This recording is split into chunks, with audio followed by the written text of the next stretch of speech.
Hi hello welcome to AKS news zone. Allu Arjun నటించిన latest movie Pushpa 2 13వ రోజున తెలుగు రాష్ట్రాల్లో 1,88,00,000 వరకు షేర్ని అందుకుంది. వరల్డ్ వైడ్గా 13,83,00,000 వరకు షేర్ని, 32 కోట్ల వరకు గ్రాస్ని సాధించింది. ఇక పుష్ప 2 మూవీ వరల్డ్ వైడ్గా సాధించిన కలెక్షన్స్ గమనిస్తే నైజాంలో 90 కోట్ల వరకు, సీరియల్లో 29 కోట్ల వరకు షేర్ని, ఉత్తరాంధ్రలో 22 కోట్లు, ఈస్ట్లో 12 కోట్లు, వెస్ట్లో 9 కోట్లు, గుంటూరులో 14 కోట్ల వరకు షేర్ని, కృష్ణాలో 12 కోట్లు, నెల్లూరులో 7 కోట్ల వరకు షేర్ని కలెక్ట్ చేసి మొత్తం 2 తెలుగు రాష్ట్రాల్లో 196 కోట్ల వరకు షేర్ని, 291 కోట్ల వరకు గ్రాస్ని కలెక్ట్ చేసింది.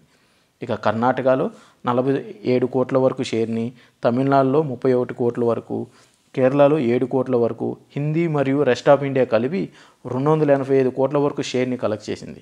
ఇక ఓవర్సీస్లో 103 కోట్ల వరకు షేర్ని సాధించింది. టోటల్ వరల్డ్ వైడ్గా 669 కోట్ల వరకు షేర్ని, 1370 కోట్ల వరకు గ్రాస్ని కలెక్ట్ చేసింది.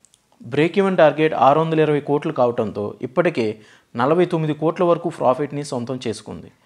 ఫుల్ రన్లో ఎంతవరకు కలెక్ట్ చేయొచ్చు అనుకుంటున్నారో కామెంట్ చేయండి. ఈ వీడియో ఇప్పుడు వరకు చూసారంటే మీకు నచ్చింది అనుకుంటున్నాను. So please like, share, subscribe my channel for more videos.